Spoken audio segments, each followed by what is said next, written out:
بسم الله الرحمن الرحيم. ياسين والقرآن الحكيم إنك لمن المرسلين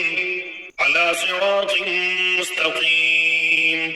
تنزيل العزيز الرحيم لتنذر قوما ما أنذر آباؤهم فهم غافلون لقد حق القول على أكثرهم فهم لا يؤمنون إنا جعلنا في أعناقهم أغلالا فهي إلى الأذقان فهم مقمحون وجعلنا من بين أيديهم سدا ومن خلفهم سدا فأغشيناهم فهم لا يبصرون وسواء عليهم أأنذرتهم أم لم تنذرهم لا يؤمنون إنما تنذر من اتبع الذكر وخشي الرحمن بالغيب فبشره بمغفرة وأجر كريم إنا نحن نحيي الموتى ونكتب ما قدموا وآثارهم وكل شيء أحصيناه في إمام مبين واضرب لهم مثلا أصحاب القرية إذ جاء المرسلون إذ أرسلنا إليهم اثنين فكذبوهما فعززنا بثالث فقالوا إنا إليكم مرسلون قالوا ما أنتم إلا بشر مثلنا وما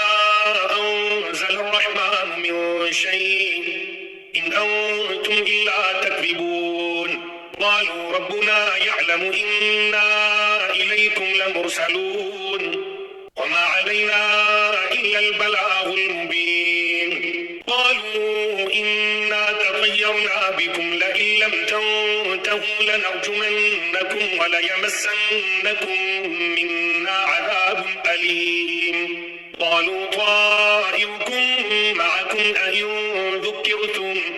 بل أنتم قوم مسرفون وجاء من أقصى المدينة رجل يسعى قال يا قوم اتبعوا المرسلين اتبعوا من لا يسألكم أجرا وهم مهتدون وما لي لا أعبد الذي فطرني وإليه ترجعون أأتخذ من دونه آلهة إن يردني الرحمن بضر لا تغني عني شفاعتهم شيئا ولا ينقذون إني إذا لفي ضلال مبين إني آمنت بربكم فاسمعون قيل ادخل الجنة قال يا ليت قومي يعلمون بما غفر لي ربي وجعلني من المكرمين وما أنزلنا على قومه من بعده من جند من السماء وما كنا منزلين إن كانت إلا صيحة واحدة فإذا هم خامدون يا حسرة على العباد ما يأتيهم من رسول إلا كانوا به يستهزئون ألم يروا كم أهلكنا قبلهم من القرون أنهم إليهم لا يرجعون وإن كل لما جميع لدينا محضرون وآية لهم الأرض الميتة أحييناها وأخرجنا منها حبا فمنه يأكلون وجعلنا فيها جنات من نخيل وأعناب وفجرنا فيها من العيون ليأكلوا من ثمره وما عملته أيديهم أفلا يشكرون سبحان الذي خلق الأزواج كلها مما تنبت الأرض ومن أنفسهم ومما لا يعلمون وآية لهم الليل نسلخ منه النهار فإذا هم مظلمون والشمس تجري لمستقر لها ذلك تقدير العزيز العليم والقمر قدرناه منازل حتى عاد كالعرجون القديم لا الشمس ينبغي لها أن تدرك القمر ولا الليل سابق النهار وكل في فلك يسبحون وآية لهم أنا حملنا ذريتهم في الفلك المشحون وخلقنا لهم من مثله ما يركبون وإن نشأ نغرقهم فلا صريخ لهم ولا هم ينقذون إلا رحمة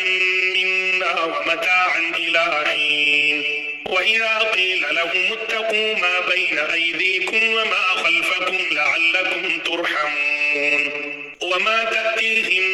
من آية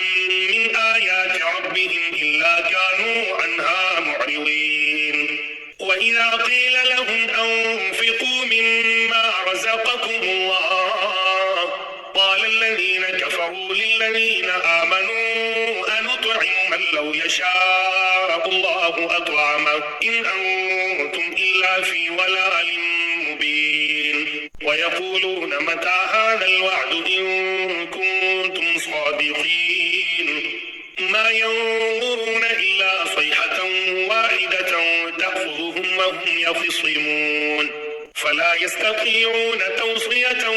ولا إلى أهلهم يرجعون ونفخ في الصور فإذا هم من الأجداث إلى ربهم ينسلون قالوا يا ويلنا من بعثنا من مرقدنا هذا ما وعد الرحمن وصدق المرسلون إن كانت إلا صيحة واحدة فإذا هم جميع لدينا محضرون فاليوم لا تظلم نفس شيئا ولا تجزون إلا ما كنتم تعملون إن أصحاب الجنة اليوم في شغل فاكهون هم وأزواجهم في ظلال على الأرائك متكئون لهم فيها فاكهة ولهم ما يدعون سلام قولا من رب رحيم وامتازوا اليوم أيها المجرمون ألم أعهد إليكم يا بني آدم ألا تعبدوا الشيطان إنه لكم عدو مبين وأن اعبدوني هذا صراط مستقيم ولقد أضل منكم جبلا كثيرا أفلم تكونوا تعقلون هذه جهنم التي كنتم توعدون اصلوها اليوم بما كنتم تكفرون اليوم نختم على أفواههم وتكلمنا أيديهم وتشهد أرجلهم بما كانوا يكسبون ولو نشاء لطمسنا على أعينهم فاستبقوا الصراط فأنى يبصرون ولو نشاء لمسخناهم على مكانتهم فما استطاعوا مضيا ولا يرجعون ومن نعمره ننكسه في الخلق أفلا يعقلون وما علمناه الشعر وما ينبغي له إن هو إلا ذكر وقرآن مبين لينذر من كان حيا ويحق القول على الكافرين أولم يروا أنا خلقنا لهم مما عملت أيدينا أنعاما فهم لها مالكون وذللناها لهم فمنها ركوبهم ومنها يأكلون ولهم فيها منافع ومشارب أفلا يشكرون واتخذوا من دون الله آلهة لعلهم ينصرون لا يستطيعون نصرهم وهم لهم جند محضرون فلا يحزنك قولهم إنا نعلم ما يسرون وما يعلنون أولم ير الإنسان أنا خلقناه من نطفة فإذا هو خصيم مبين ضرب لنا مثلا ونسي خلقه قال من يحيي العظام وهي رميم قل يحييها الذي أنشأها أول مرة وهو بكل خلق عليم الذي جعل لكم من الشجر الأخضر نارا فإذا أنتم منه توقدون أوليس الذي خلق السماوات والأرض بقادر على أن يخلق مثلهم بلى وهو الخلاق العليم إنما أمره إذا أراد شيئا أن يقول له كن فيكون فسبحان الذي بيده ملكوت كل شيء وإليه ترجعون.